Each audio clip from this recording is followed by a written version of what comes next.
Hello and welcome to Fine is a Four-Letter Word. In this episode, I'm excited to bring you Carol Banens. Did I pronounce that right? Because I forgot to ask you how to pronounce it. Okay. Interview point number one, learn the guest's name. Yeah, it's all right. Everybody's doing the same thing. Welcome. Welcome to the show today. Thank you so much. My pleasure. Let's jump right into it and talk about the values and the beliefs that you were raised with that helped contribute to who you've become as an adult. Ooh, I wasn't expecting that. Well, I was brought up in England, so I think we had pretty strict values. My dad was a surgeon, my mum was a nurse, and so certainly caring was one of them. Family was a really big one. We would always have big get-togethers for Christmas and Easter. We didn't, of course, have Thanksgiving, but we had all those lovely get-togethers. I think a work ethic, a hard work ethic was really a big one. Education was another big one. I think it was less of the touchy-feely, although the family was more from my mum's side. But I think really education, learning, caring, integrity, all of those. Was your family open to sharing emotion? God, no. What emotions? No.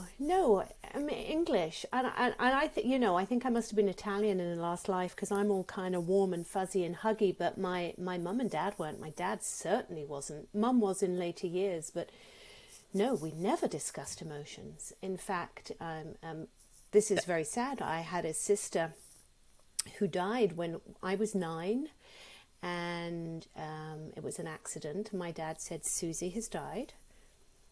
And that is the last I ever heard of it. We didn't have a funeral. Wow. We didn't have a memorial. This was in 1973. We had nothing. Now, my mother, of course, was in pieces, of course, but she couldn't talk about her. And so what I've learned really in my life, having lost my husband 3 years ago, is talking about the people you've lost actually keeps their memory alive. And I just think it's so sad that that culture couldn't talk about death, couldn't talk about the love that we had for someone. Now, bear in mind, she was 21. I mean, it was a terrible loss. But none of the other brothers and sisters, none of us knew anything about what had happened. And I didn't find out until 20 years ago, actually, when my dad died and his best friend told me, this is what happened. So emotions were just not discussed. They weren't even there. Wow, that is quite a story and a burden for you to carry. I think yes. I think so. Not knowing what happened and not being able to talk about it and process the emotions around it, and then seeing the effect that had on your mom. And so you mentioned though that you are more warm and fuzzy. Where did that come from? I really don't know. I think maybe my nana. I loved my nana, and she was warm. My mum was warm, but we didn't talk about feelings and things. And she showed her love through cooking and doing things like that. But I'm a physical therapist, retiring. So for a long time, people have been in my care. And it's a lot of touching and looking after and listening. And I think that warmth has to grow. You have to have warmth in that sort of profession to be good and to build relationships with people. But I think it comes fairly naturally to me. I don't really know where it came from. But I'm kind of warm and fuzzy, yeah. Sure. Well, that's and how has that served you? It served me very well in many ways. But, you can get on that warm, fuzzy side and be a little bit too nice and people-pleasing. So, I've had to learn about that. Also, you get to this midlife and you're thinking, wait a minute, I'm always putting other people first. What about me? So I think I learned that from my mother, a bit of a self-sacrifice. So she did everything for everyone, particularly my dad. And you learn from that, don't you? And so, yes, it's been great. And now I need to learn those healthy boundaries, or I've been having to learn how to put healthy boundaries in place. Yes, boundaries and balance are the things I think we are all doing a better job of as we have gotten older. At least a lot of the people that I've been talking to have, and not that that has come No, easily. I don't think it does. I to think it's us. really difficult for us because we weren't brought up. First of all, I'd never heard of a healthy boundary when I was in England or growing up. I mean, what's a boundary? And to be honest, not until I really started doing craniosacral therapy, but also then life coaching. Nobody ever talked about boundaries. I didn't really know what they were until I realized I was letting people cross mine all the time. And then it's like, oh, that's what a boundary is. It's actually saying no occasionally. It's actually saying yes to myself, which was something that one didn't really do. Just the other day, I was on a phone call with somebody and we were talking about the fact that no is a complete sentence. Yes, I love that. You don't have to give an explanation to somebody if you don't want to do something. And yet, no. It's complete. And yet, as women, we tend to feel we have to, give validation. It's no because I'm so busy, or I just can't, but I really want to. And it's sort of with our value, isn't it? We feel that if we say no, we're not going to be valued. Right. And that we owe them, whoever it is, an explanation. Yeah. As to why we said no. They don't necessarily, I don't want to say they don't deserve, but you don't have to. You can just say no. And when people say, can I ask you a question? Of course, the answer is yes. That's a complete sentence. But you may not like the answer. And you don't have to always, as you say, validate why you say no. It's interesting, isn't it? And I think that's something we have to learn and practice. I agree. And learning how to say what we want to say in a way that we're not asking for permission to say it. Just feeling okay saying it. Feeling that we deserve to be able to speak our opinion. And again, that comes from all that upbringing, especially when you're over 50, which I am, and the women I deal with are. We weren't really allowed to say our opinion. You sort of stood back, you let your father or the men in your life, or it was a bit of a patriarchal society, and so it wasn't nice to speak up. Nice girls didn't. So to now get in your 50s and start to try to use that voice to say no, it's actually quite challenging. Yeah, and not have to preface things with, well, in my humble opinion, or I'm sorry, but can I just add this? I'm sorry. Like, can I just? I'm sorry drives me insane when I hear people saying it. And I just whatever. I just want to add this. I just like to do this. Just take that word away. I know, it's funny. It's a bit like the should word, but the just word is true, right? And I know I'm guilty of using that. I just wanted to say blah, blah, blah, blah. Mm-hmm. Yeah. Awareness, though, is key. If we bring it up here in this conversation and somebody's listening and they hear us talking about it, the next time they use those words, they're going to catch themselves. And maybe it'll take a few times before they stop doing it. Because you do it a few times and you catch yourself, and then next time you catch yourself before it comes out of your mouth. Isn't it? And the words we use matter so much, don't they? I was coaching a lady the other day, and she said, "Oh, I'm so stressed. I'm missing that meeting." And I said, "Really? Is stress the right word? Is that what you mean?" She said, "No, really. I mean disappointed." And I said, "Exactly." So when we did our coaching session this week, she specifically was careful about not using stress. Now she's woken up to it. Now she's aware. So awareness really is everything, isn't it? It really is. And I used to get into conversations, putting it nicely, with my mother about semantics.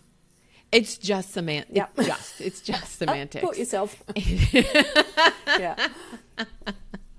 It's not, but it matters. Semantics matter. They do. And it matters, the value, each person has a way of expressing. So different words could mean different things to different people. And so semantics matters in that way. And then it also matters in the way that you're talking about, you pointed out to your client. Are you stressed or are you really disappointed? That finding the right way. And I think this goes back to what we were just talking about a few minutes ago, in that not being taught that we don't have emotions or not to show emotions. That actually wasn't the case in my family, but a lot of my podcast guests have shared that they were raised to not have emotions.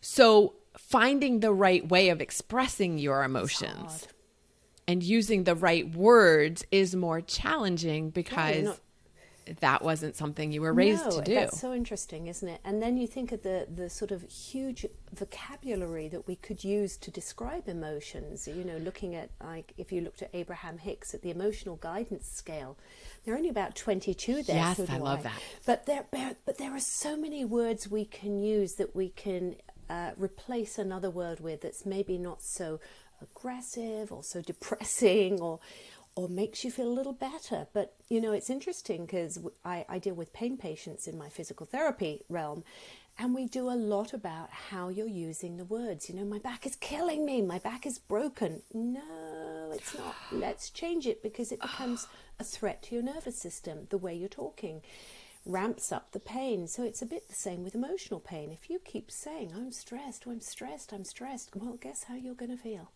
You're going to feel stressed. And perhaps that wasn't the right word, but perhaps you don't know what other word to use. And that's where we come in as coaches, isn't it? That you can guide people to say, is that really true? What else could you use?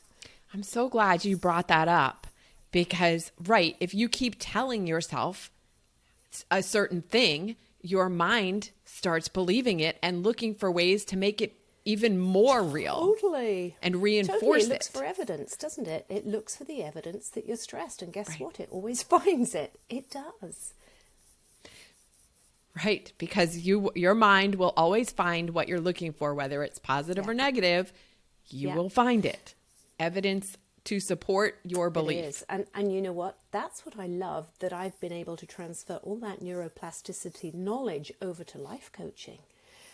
Grooving the patterns, saying the same thing over and over and over and over. Well, if it's I'm stressed, I'm stressed, I'm stressed, that's how you'll feel. But can we change it? Can we change the firing? Can we make a new path? Can we, visualizations? How do we use that because the brain doesn't know the difference between real and imagined. So why not imagine something nice instead of catastrophizing of something that's going to be terrible? You don't know it's going to be terrible. Catastrophizing, one of my favorite word. It's a good word. Favorite word because of but it's a very descriptive, and because it creates a picture, a very clear picture in your mind. Yes, when I'm doing presentations and I ask people, we're talking about visualization. What does you can visualize positive outcomes or negative outcomes. What's it called when you visualize negative outcomes and people sit there thinking, what is it called? What is it called? It's called worry. Yes. And I love it because it brings us into mindfulness and anxiety and depression. And I was doing a talk today and 47% of the time we're not in the present moment. We're thinking somewhere else, and it's usually something negative, isn't it? It's worry about what went on or anxiety about the future. And so really learning about how we speak and how we think and what beliefs we have, those are the things we have to work on to change those sort of inner things, aren't they? Yes. Did you say 47%? 47% of the time our mind is wandering. We're not in the present. So basically half our life we're not where we are. That's pretty high. I'm surprised You think it's low? Well, I was going to say I'm surprised it's not higher. Maybe for some people, right? I mean, that's the average. There may be some people that are way more off with that.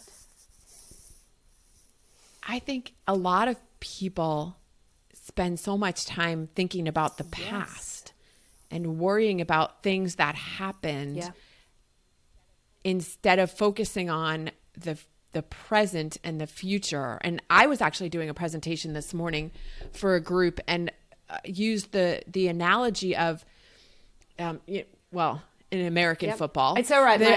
My late husband loved it, so I'm good with that. I can follow it. Okay, all right. But it's that Yeah. season as we're recording this. The quarterback comes in, he throws an Yeah. interception, and he has to go back out on the field in 5 minutes or 10 minutes, however Yeah. much time, not hours even, and not think about what he just did in the Yeah. last play. Put his head fully in to this moment and moving Yeah. forward. It's And athletes, all athletes have to do that. And really business people do too. The ones who are successful. And it's not just athletes in business. It's in life totally overall. in life overall. Not that you don't learn from the past Yeah. mistakes, but you don't dwell on them and drag them Isn't around there a forever. saying, give up all hope of creating a better past? I mean, you can go over it 50 times. It doesn't matter. It's done. It's done. We can't change it. And and we all do it. If only I had done this. I mean, how many times have we said that? But, there has to be a limit on saying, okay, if only I had, is there something I can learn from this? What's the lesson? Maybe next time that comes up, I'm going to do it a different way. Maybe I'm not going to get together with those people. They're not good for me. But we can't live in that past. It's not, it's not going to help us. Yeah, I appreciate that you just made that comment about learning from the past. That's what it's Yes, good for. totally, Is totally. learning and making different choices moving forward. Yes, I think so. And life is about learning, isn't it? That's the whole thing. You need to be learning every day from every experience. And if it's a bad one, and we're all going to have bad ones, and we're all going to do something wrong, nobody's perfect. How can I do it better next time? Rather than berating yourself over and over and over for something you did wrong. We all make mistakes. We're human. Yeah. That's life. I was just going to say at the core of this though, and we are human. So not to say that we won't still dwell in the past. It's again, becoming aware of what you're doing and making a change. I see a theme in this episode. Awareness. Yeah. Awareness. Becoming aware. Isn't it interesting? I mean, awareness is so key to life. I just did a Facebook Live talking about, are you running on autopilot? That's being unaware, isn't it? It's good that we have these automatic functions that our brain does all the stuff without our thinking, so we don't have to think those 35,000 thoughts a day. But when it becomes your whole life is just so automatic, you've lost awareness. And when you've lost awareness, you've lost the opportunity to enjoy life, right? You're not engaging in life, and that's really what we want. Yeah, yeah. Because the show is called Fine is a 4-letter word, is there a time when your life was fine? Or at least you were saying it was fine, but it really wasn't fine? Many times. But I think the hardest time, of course, I mentioned my husband passed away about 3.5 years ago. And I went to work very quickly afterwards. I went to work like 3 days after his funeral, treating patients. And of course, they would say to me, how are you? And what would I say? I'm fine. I was not fine. I was not really fine for quite a long time. And I'm still at moments not fine. And it's just easier, I think, for us to say, I'm fine, because you just wonder, do people really want to hear how you are? Do they care? Now, I was actually lucky. I would say my patients really did. They were very kind and very nurturing to me. I don't know who was treating who at that time, really. Really. But we often do that to avoid a people-pleasing thing, to avoid causing the other person the discomfort of actually hearing, actually, I'm not doing that well, I'm really sad, or God, I miss him, or it's really tough. It's really tough. Yeah. And it's just easier to say, actually, I'm fine. And it's sad. You mentioned at the beginning of our conversation that about keeping the memories alive. And when you say, I'm really feeling sad or I'm having a rough time, you're opening the door for the other person to help you. What's the word I'm looking for? To help you Process? process, but also Yes, talk about that totally. person. Totally. And in many ways, I've been fortunate because my husband was a jazz pianist, so a lot of people knew him. And so his memory has been kept very much alive, certainly with his music, but also because people would say, oh, do you remember when Brian would do this or say that? And so I feel he's very present. So I feel very lucky about that, and very sad that for my lovely sister who I adored, I was little. That's why I was a physiotherapist, because she was a physiotherapist and she came home and used to show me stuff. And how sad that we don't have those memories of her. In fact, when my dad died, my nephew said, Carol, can you tell me anything about Susie? Because Dad, my brother, doesn't ever talk about her. And I said, well, not much. I was 9, but this is what I can tell you. Yeah. So yes, talking That is talking sad. about people, for me, I think is really key to helping you with your grief.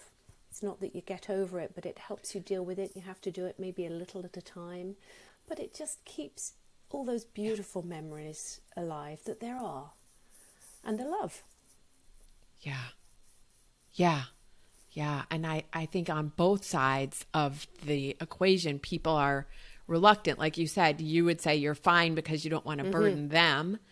And they would not press to ask more because they didn't want to be intrusive, or they were afraid to talk about him because they didn't want to make you more They don't want sad. to hurt you, When actually. really, Yes, it might have been better to talk. Right. Yeah. Yeah. So that's a key takeaway for anybody listening to this in terms of, helping friends or colleagues or family members who are going through a grief process. I would say it's okay to talk about it. It's really uncomfortable for the person, for people who are asking the questions, are you okay? But you know what? Maybe not are you okay, because you're not okay, but what is a lovely memory you have about Brian or whoever it is you've lost? Yes. Do you have a really special memory? I mean, sort of gauge the moment, but sometimes being able to share that's special. Because we know when you say, you okay? No.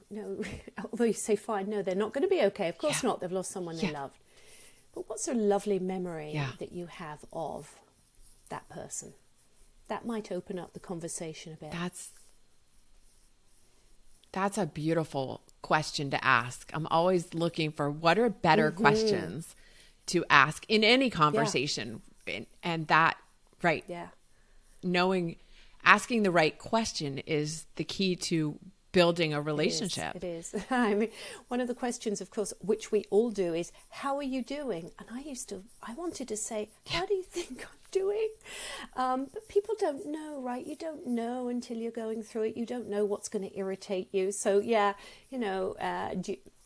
change the question. Think about the question before you ask it, because how are you doing? Probably not good, but you're going to say, I'm fine.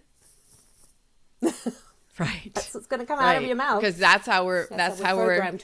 That's our societal training. So yeah, for sure. Yeah. What are some of the tools that you've used to process and move, between that day and today? Well, some grief counselling initially, and actually even again, so recently, because I thought, I think I still need some, because the grief was so much. I think I had to titrate it. I couldn't deal with it all at once. So I was in a better place now. A lot of self-compassion. I think a lot of self-compassion work, a lot of self-acceptance, gratitude, hugely useful, even when you don't feel like it, even when you think, I've got nothing to be grateful for. Of course you have. I don't care whether it's your warm bed, I'm in Canada, it's pretty cold, whether it's a cup of coffee, whether it's the smile from somebody at the cashier at the shop, whatever it is. But there are little things we can always find to be in gratitude for.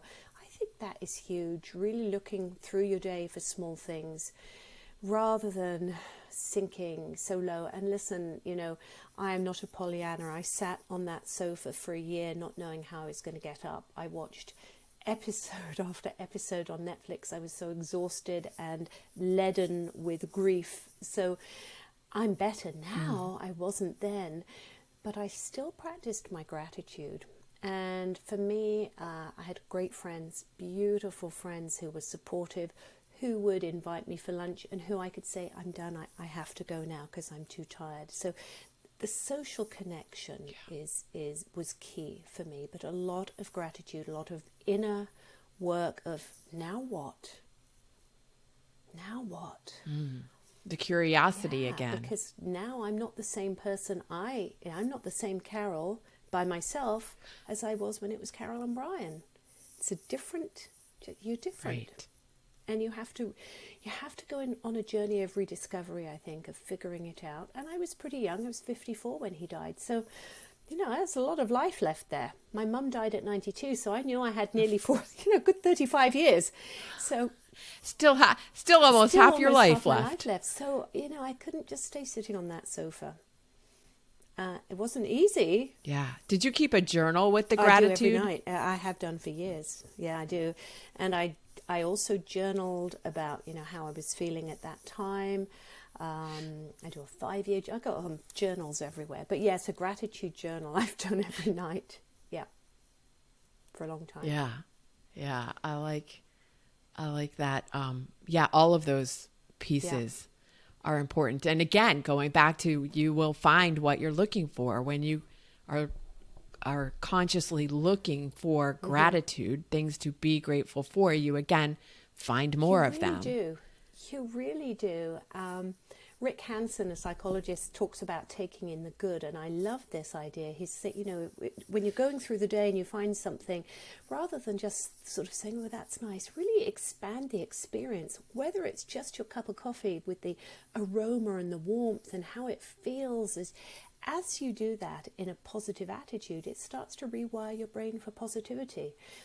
There are lots of little things we can do in the day to take in the good. So, the more you look for it, the more you find it. The more negative, the more sad you feel, you go down that black hole. And of course, you should honor your feelings. And yes, you need to sit with your sadness. And that's difficult. But you don't want to stay there forever.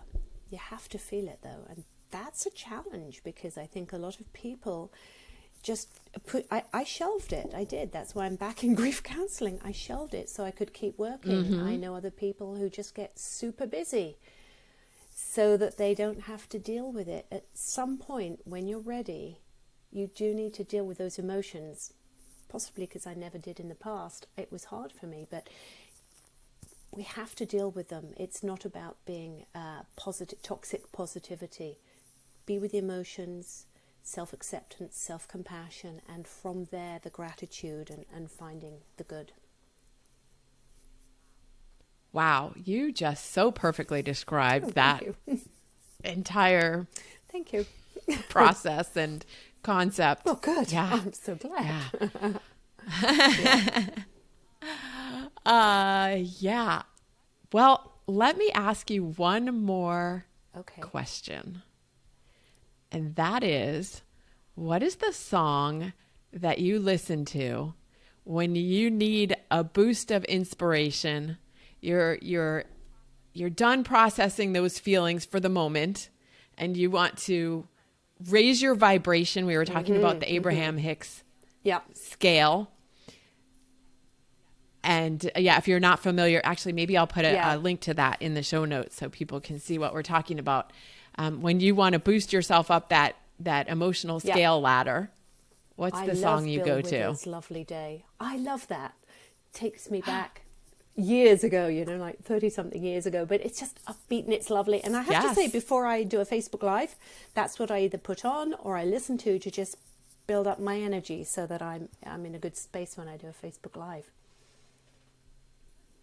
Very nice. That's such a great idea. It's funny, I told my stepdaughter about putting on a song to raise her energy before interviews and things, and she does that now. She thinks it's the most wonderful thing. I put on that song and she's just got a new job, so she's super excited. But music helps. Definitely helps. I love music, which is why I ask this question of all my guests, because I'm always interested in their musical choices. And do people come up with the same one, or is it a really broad spectrum? It's been a really broad spectrum.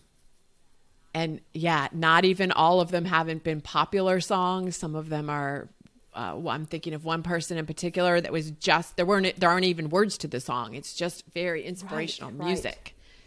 And yeah, all kinds of things. If people want to continue a conversation with you, where's the best place for them to find you? I would say my website's the best place, www.carolbanens, which is BANENS.com.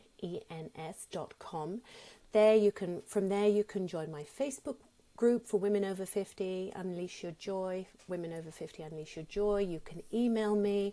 There's an Instagram link. So that's probably the best place to get in touch with me, and I would love to chat to you and see if I can help you. Fabulous. We will put links to all of that in the show notes as well. Thank you so much, Laurie. Thank you so much for joining me today, It's been Carol. a pleasure. On Fine is a Four-Letter Word. Thank you. All mine.